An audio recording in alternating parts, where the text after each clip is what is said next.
अस्सलाम वालेकुम सामीन, welcome to my channel voice of Mona. हमारी आज की स्टोरी का नाम है माहौल। वैद इकलौता था, माँ बाप का वाहिद सहारा। वो जमींदार लोग थे, किसी चीज की कमी नहीं थी। वैद आला तालीम के लिए बाहर जाना चाहता था। माँ बाप ने ना चाहते हुए भी उसे बाहर भेज दिया। वो पढ़ने लगा। उससे बाहर आए 5 साल हो चुके थे। वो यहीं सेटल होना चाहता था, लेकिन उसके माँ बाप उसे वापस बुला रहे थे। वो नहीं जाना चाहता था, आने से मना कर दिया। वो यहाँ पुरसुकून था। देहात की जिंदगी उसे पसंद नहीं थी। वो आबादी हो गया था इस माहौल का। उसने घर वालों से कहा, अगर आप लोग मेरे पास आ जाएं तो ज्यादा अच्छा रहेगा। वो उबैद से बहुत ज्यादा मोहब्बत करते थे, इसलिए उन्होंने ये सोचा कि वो खुद ही उसके पास चले जाएं। जिम्मेदार लोग थे, पैसे की कमी नहीं थी। उन्होंने उबैद को उधर घर लेने का बोला और पैसों का भी बंदोबस्त कर दिया। उबैद घर देखने लगा, फिर उसने घर ले लिया। वो लोग उसके पास आ चुके थे।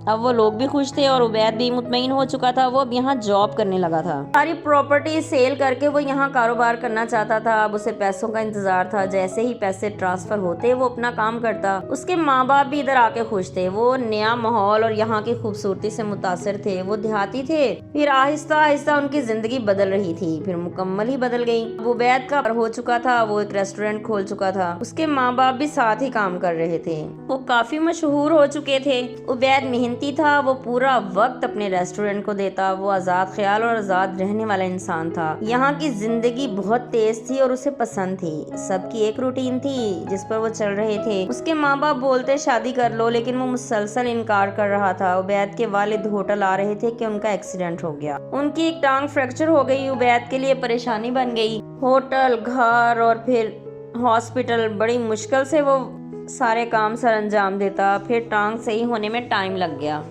आखिरकार उबैद के वालिद घर आ गए। वो मुकम्मल ठीक नहीं थे। वो अभी व्हील चेयर पर ही थे, मगर खुद से चलने के लिए अभी वक्त लगना था। फिर उनकी देखभाल की गई तो वो ठीक हो गए। वो दोबारा रेस्टोरेंट पे जाने लगे। उबैद को माँ बाप का बहुत सहारा था। उबैद के रेस्टोरेंट पर एक फैमिली आई। उनसे उनकी अच्छी खासी दोस्ती हो गई। उनकी बड़ी बेटी कुक थी। उबैद ने उसे जॉब दे दी। वो आने लग गई। उसका नाम रिदा था। रिदा बहुत अच्छी कुक थी। उसने जल्दी ही काम संभाल लिया। उसके वालिद भी कुक रह चुके थे। वो भी आते जाते काफ़ी रौनक लगी रहती। फिर 2 साल का अरसा गुजर गया। रिदा और उबैद में अच्छी खासी दोस्ती हो गई।